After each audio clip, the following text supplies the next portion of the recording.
morning, I'm Bree Driscoll, and here's your Spectrum News in 90. President Joe Biden holding a major press conference today as he looks to salvage his presidential campaign amid increasing calls for him to step aside. Last night, former House Speaker Nancy Pelosi refusing to come to his aid. It's up to the president to decide if he is going to run.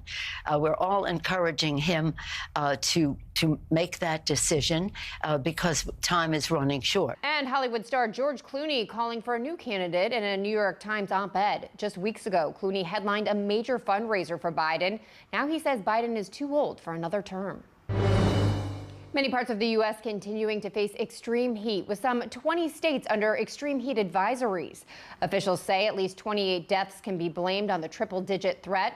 Most of the deaths coming in California and Oregon, but the dangers affecting people across the country.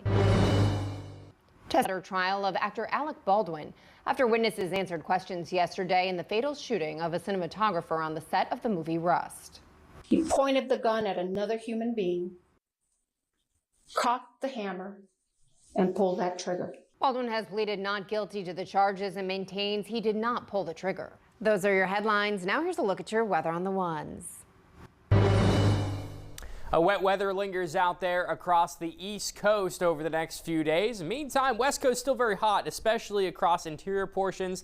And in the meantime, now that Beryl has dissipated, not too much going on in the tropics, although there is something that we are watching out there. Nothing of big concern, though. In the meantime, the heat continues out west. 1 teens from Phoenix to Vegas, cooling off in the east at least a little bit as we see the remnants of Beryl bring those additional showers.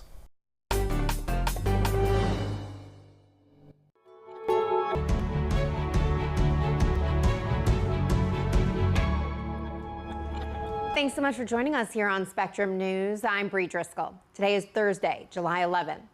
Our top story, President Joe Biden holding a major press conference today as he looks to salvage his presidential campaign amid increasing calls for him to step aside. Some of Biden's staunchest allies from Capitol Hill to Hollywood are now saying his campaign should not continue. But today, Biden has a chance to silence his critics if he can perform on his biggest stage since the disastrous debate. Spectrum's Angie Gonzalez reports. The NATO summit was supposed to be a turning point for President Joe Biden, offering him an opportunity to highlight his experience on the world stage. Today, we're stronger than we've ever been. Since I took office, we've doubled the number of battle groups in NATO's eastern flank, and the United States has.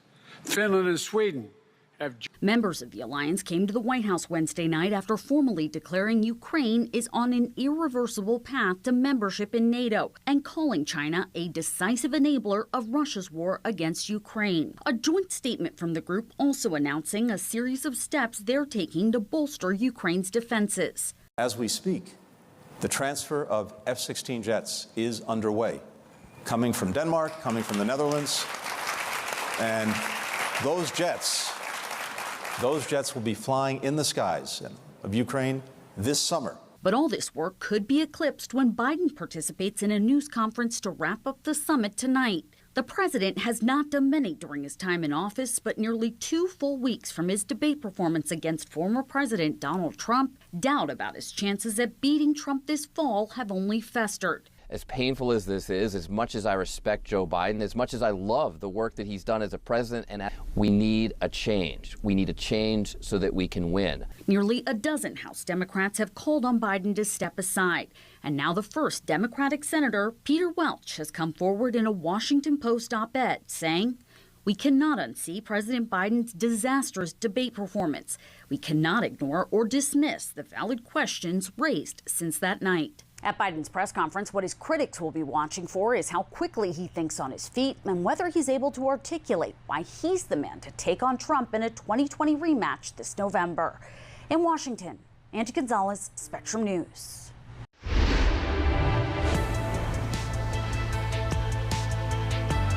We are now just 4 days away from the Republican National Convention in Milwaukee, and we're learning new information on the big 4-day event that cements former President Donald Trump as the Republican nominee. The stage at the Fiserv Forum is already taking shape. It has more than by 60-foot wide display, According to the Wall Street Journal, Trump will accept the GOP nomination after a speech from Dana White, who is the chief executive of the Ultimate Fighting Championship. Some view the move as a way to appeal to a younger audience. Trump often attends UFC events as a fan. Now stay with Spectrum News for the latest on the RNC. Our political team will have special live coverage from Milwaukee at 8 p.m. Eastern, 5 p.m. Pacific from Monday through Thursday. Testimony continuing today in the involuntary manslaughter trial of actor Alec Baldwin after witnesses shared testimony yesterday of the fatal shooting of a cinematographer while on the set of the movie Rust. Our Carla Redditt reports. Opening statements began Wednesday in actor Alec Baldwin's involuntary manslaughter trial. It comes nearly 3 years after the fatal shooting of cinematographer Helena Hutchins on the New Mexico set of the Rust film in 2021. Negligence for her death. He pointed the gun at another human being, cocked the hammer, and pulled that trigger in reckless disregard for Miss Hutchins' safety. The defense claims it was an unspeakable tragedy. They say Baldwin did not commit a crime. An actor playing a character can act in ways that are lethal, that just aren't lethal on a movie set. These cardinal rules, they're not cardinal rules on a movie set. Baldwin has pleaded not guilty to the charges and maintains he did not pull the trigger after he discharged a prop gun on the set. The prosecution called a law enforcement officer to the stand who was the first to arrive at the shooting. His body cam footage was played in court, showing his efforts to save Hutchins after she was shot. If convicted, Baldwin faces up to 18 months in prison. Carla Redditt, Spectrum News. Bribery trial. Jurors are expected to begin deliberating the fate of New Jersey Senator Bob Menendez as soon as today. Menendez stands accused of acting as an agent of a foreign government, as well as bribery, extortion, fraud, and obstruction of justice, alongside 2 businessmen also on trial. Menendez has denied the charges. Yesterday, defense lawyers wrapped up their closing arguments saying, quote, "When you acquit Senator Menendez, the United States wins." The senator's wife is also charged in the case, but her separate trial has been postponed as she recovers from breast cancer surgery. Multiple states are under heat alerts again today, and in those areas, air conditioning could be a matter of life or death. The heat wave being blamed for more than 20 deaths across the country. Spectrum News anchor Jenna Enoch explains. More than 140 million people across the country are under those heat alerts, and the intense heat is expected to stick around through the weekend as authorities fear the death toll could rise. People today after Hurricane Beryl knocked out power, leaving many without air conditioning. And in Oregon and California, the heat is on too. Officials say the heat is to blame for at least 28 deaths across the country. Those who died from the heat in the Bay Area are people without homes. I could see them, having a lot of the death involved in that because it's just body can't withstand the temperatures in these cars and vans, Studies show the human body can start overheating when it's in the 90s, depending on the humidity. So experts warn to stay out of direct sun and drink plenty of water. Jenna Enoch, Spectrum News. Coming up on Spectrum News, a big day for President Joe Biden and the future of his presidential campaign. We break down what to expect next in today's Political Buzz.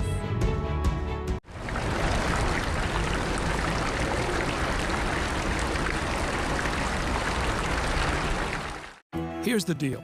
In this election year, people need a place to explore national issues that have an impact on their community. To understand those issues better, we're bringing together our team of local political journalists from across the country to break down what's happening. So join us every week to catch up on the key stories making a big difference across the nation and in your local community. Watch The Big Deal with Errol Lewis Friday nights at 9 Eastern, 8 Central on Spectrum News Plus. Available on all of your favorite devices exclusively on Spectrum. At Spectrum, we know that internet is a vital tool to help you fulfill your dreams. My dream is to become a video game developer. My dream is to get my online college degree. That's why Spectrum has affordable solutions to keep you connected. At Spectrum, we are committed to delivering reliable, affordable internet and unlimited mobile to you. When I was in foster care, I never knew when I would have to move, so I always had my suitcase ready to go. Then one day, I was adopted. My new parents opened their hearts and home to me. My parents cook my favorite breakfast for me every morning. My parents take me on trips I never thought I would go on. They gave me a home and an even better reason to use that suitcase. My parents aren't perfect, but they're perfect for me. I found hope in the midst of an overwhelming situation. Alcoholism is a disease that can affect any family. Everyone suffers, but there is help and hope at Al-Anon Family Groups. Al-Anon gave me my life back. I'm a better father and husband. Are you in an overwhelming situation because of someone else's drinking? Al-Anon and Alateen can help. Local and virtual meetings are available. Maybe one could work for you. Call 1-866-200.org/hope.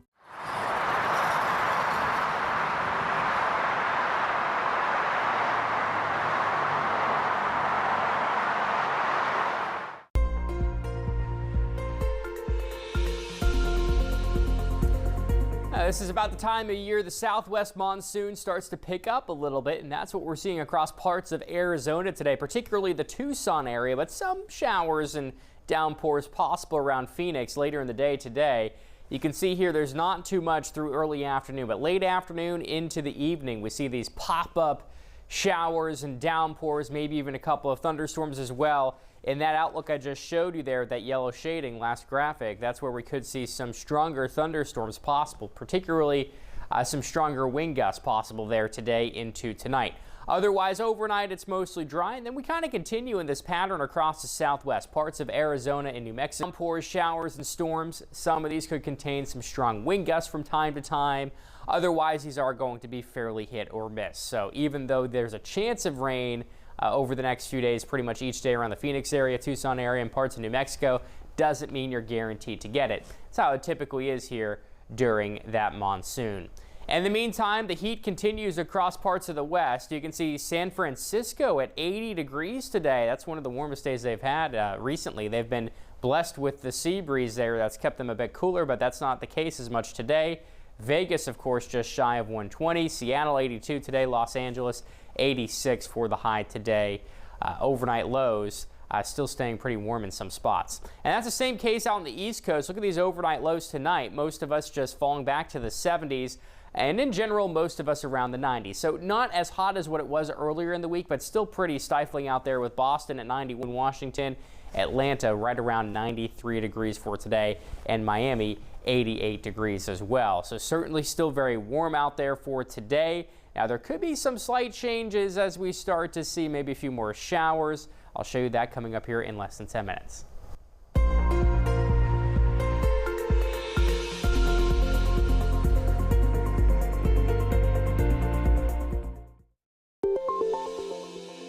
Well, if you're just joining us or heading out the door, here's a look at what you need to know.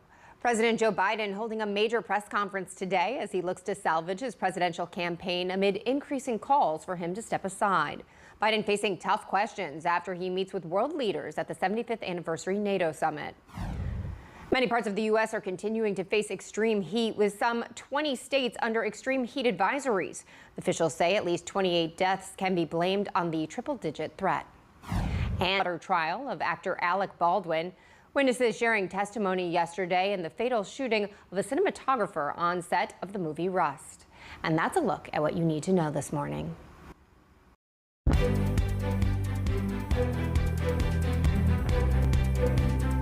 It's time now for our political buzz. Our Errol Lewis joins us now. Errol, how important is this press conference today for President Joe Biden and his campaign? Very important, Bree. We're not clear on what the president is going to say, but really what matters is how he says it. A lot of questions have been raised about whether or not he's fit and ready to continue this campaign, and whether or not he can really sustain himself as a candidate. And so he's going to have back and forth with reporters and show that he's in charge. That's what's intended. That's what we know is on the agenda. Again, people are going to be watching not so much what he says, because we cut issues, but how he says it and how he appears is going to be really the subject of the press conference. In the last 24 hours, we've seen some major Democrats speak about the Biden campaign, and they're not really jumping to his defense as strongly as they were before. What does this do? Well, I mean, there's going to be a lot of back and forth. And until the convention is over next month, it won't be entirely clear. There's going to be some kind of a process, and at the end of it, there'll be a nominee and a ticket going into the fall elections. If I had to bet, I would say that it'll probably be the Biden-Harris ticket, but there's going to be a lot of bumps along the way. There's going to be a lot of controversy along the way. There are a number of people who have gone public saying that they think Biden should step down and not run. He has said that his mind is made up, and unless God tells him otherwise, he's going to continue. The difficult thing, Bree, is that the way politicians act, it's normal in this business that they'll say one thing up until they change their minds, and then they'll say something. We'll just continue reporting, continue watching, and see how they work things out. Meanwhile, the NATO summit is wrapping up today. Are two presidential candidates giving drastically different ideas of what the United States' involvement in NATO looks like if each wins? Oh, absolutely. When you hear Donald Trump talk, whether he's on the campaign trail or in an interview, certainly you can look back at the 4 years of his presidency. He's not a big fan of NATO. He has said that, as far as he's concerned, it could be disbanded, or the U.S. could pull out, or they could really fundamentally rearrange what that treaty organization does. Joe Biden, by contrast, says that he believes in the mission of NATO and that it has kept the peace in Europe for 75 years and that it only works when nations stand together, with the U.S. as the indispensable strong leader at the center of NATO. And so voters will definitely have a clear choice on that particular. And very quickly, Errol, what do you have coming up on your show this week? Well, we're going to look at all of what has been going on with the various questions. We're also going to get a report from the border. Since migration is one of those big issues that has been driving a lot of the vote, we're going to check in and see if the newest policies on the border are working and whether or not the numbers that appear to be going down are going to be a signal of a new change in whether or not the policy is actually working. All right, Errol Louis, thank you very much.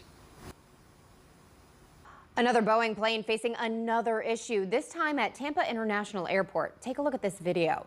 Early yesterday morning, an American Airlines flight bound for Phoenix was speeding down the runway, about to take off, when one of the tires blew out, then caught fire.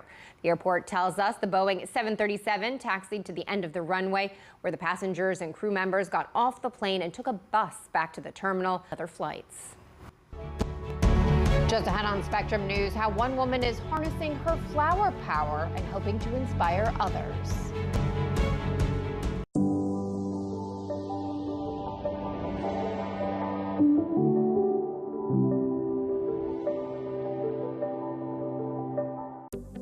Spectrum News Plus.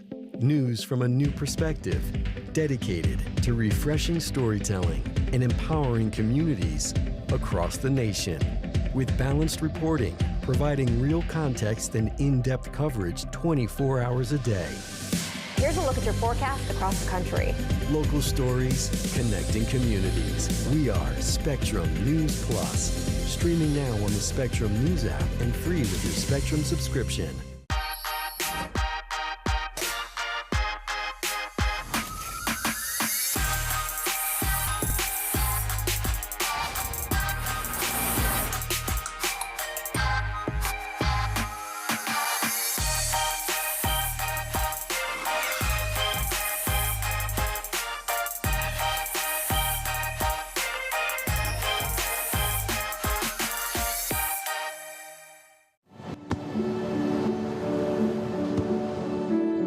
I don't remember how it started. Go to that. Our back and forth. It always came back. Dad! You probably don't remember what you told me, That was perfect. but I heard every word.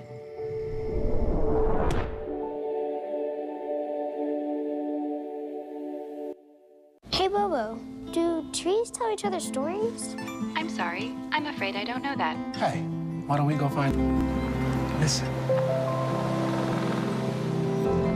Do clouds take naps? I couldn't tell you.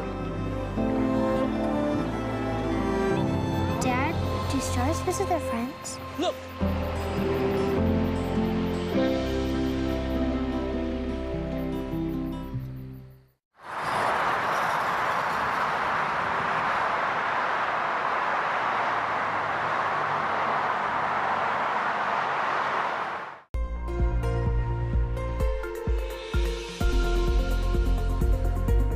Looking at the tropics right now, there's really not a whole lot going on. A lot of quiet weather across the Caribbean into the tropical Atlantic. However, there is one area, a little low pressure system that's off the northeast coast of Florida, off the coast of Georgia.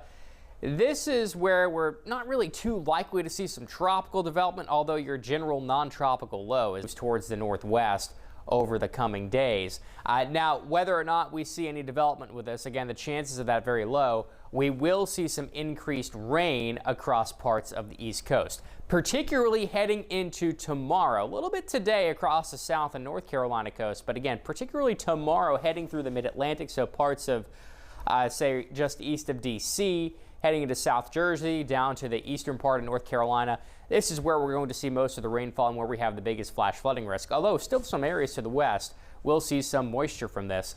And you'll see that here, again, our forecast model heading through today, showers across eastern North Carolina, some of these coming down heavy at times. So even today, there could be some nuisance flooding out there across the eastern half of the state. And notice heading into tomorrow, we start to see these showers and storms move up into Virginia, D.C. area as well, as that low pressure generally doesn't become too well organized here, but again, that's still going to be the Mid-Atlantic coast, and nonetheless, some additional rainfall and perhaps even some minor flash flooding will be possible. And as we head towards Saturday, you can see here in the morning some showers and some storms around parts of the New York City region, really just across the northern Mid-Atlantic into New England as well. We continue to see those showers, and even North Carolina, still some wet weather in place. So we have several wet days here from North Carolina up to New England. And that's going to play a role in our temperatures. And starting tomorrow, we start to see those temperatures cool down just a little bit here, generally 80s from Raleigh up to New York City and into Bangor, Maine. So that's still very warm for Maine this time of year, but New York City down to D.C. over to Raleigh, low to mid 80s, that's not too bad, especially compared to how hot it's been lately. In terms of rainfall amounts, again, we're looking at the potential for maybe 2.5 to 4 inches of rain with locally higher amounts across parts of eastern North Carolina into the Delmarva Peninsula as well. So do expect some wet weather again over the next few days here, with less as you go west.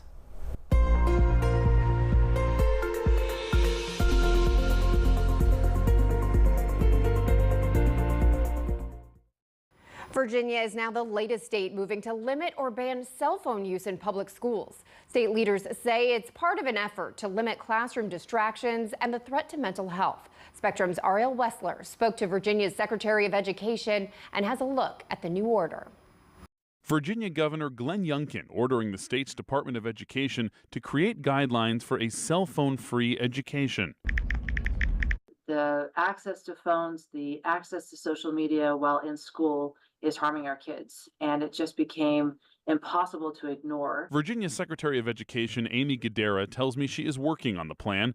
Then it will be up to local school boards to determine best practice. Have to take into account the procedures, protocols for emergency communications, or also in times when a lunch is forgotten, or that a child needs to pick something up, or there's a ride home. But Virginia is far from alone. Last year, Florida became the first state in the U.S. to ban student cell phone use during class. The states you see in red have passed bans or heavy restrictions, and those in yellow have proposed similar legislation. Los Angeles public schools are going cell phone free next spring, and New York City is voting on a possible ban soon. As with any concern, restriction is not enough. It must be coupled with education and alternatives to motivate change. The National Center for Education Statistics reports 77% of public schools nationwide already prohibit non-academic cell phone use, but that doesn't necessarily mean it's being enforced. Virginia's new cell phone policies must take effect in its public schools by January 1st. It is time to make sure that every vibrant learning environment, it's the right thing to do. There is also a proposal on the federal level called the Focus on Learning Act. It would require the Department of Education to study cell phone use in K-12 classrooms and create a 5-year pilot program to provide secure containers for students to put their cell phones in during the day. Ariel Wessler, Spectrum News. More than 2/3 of Americans have houseplants, and since the pandemic, the plant industry has continued to sprout. Our Virginia Johnson has more on a goth plant shop. No better place than Plant City, Florida. And that's ahead of the first ever Flower Power Plant Fest. We're gonna go above the nude. It's propagating time at the Citrine Ghost, a goth plant shop in Plant City. These actually can be 2. When she's not creating new plants, she's throwing parties for them. Plants make people happy. The upcoming Flower Power Hartsdale Market, a plant haven itself. Because a lot of people just come in for the milkshake or the strawberry shortcake and get in their car and leave. But sometimes, I guess if they have more time, they'll come and wander through and they'll be like, I didn't know you had all this in here. Ziamara Meeks is part of the Park family strawberry dynasty of Plant City. We've even shipped out plants. The only thing that people want us to ship and we just can't is the strawberries. Ice cream subs in for shortcake as strawberry season is still a ways off. Instead of just having the strawberry milkshake, we have all the fruits: banana, pineapple, papaya, fresh cuttings. Back at the Citrine Ghost, Crosby is celebrating the fruits of her labor after 8 years of pop-ups and festivals. It's incredible. It's a dream come true. She hopes to grow here while still curating plant parties. Her official title? Old plant witch. That's kind of... Virginia Johnson, Spectrum News. And if you can't plant yourself down to watch us, you can always branch out and use the Spectrum News app on the go. You can stay connected to your national and local headlines. Just download the free app in the App Store or on Google Play. I'm Bree Driscoll. Thanks so much for watching. Your Spectrum News in 90 is coming up right after this short break. Stay with us.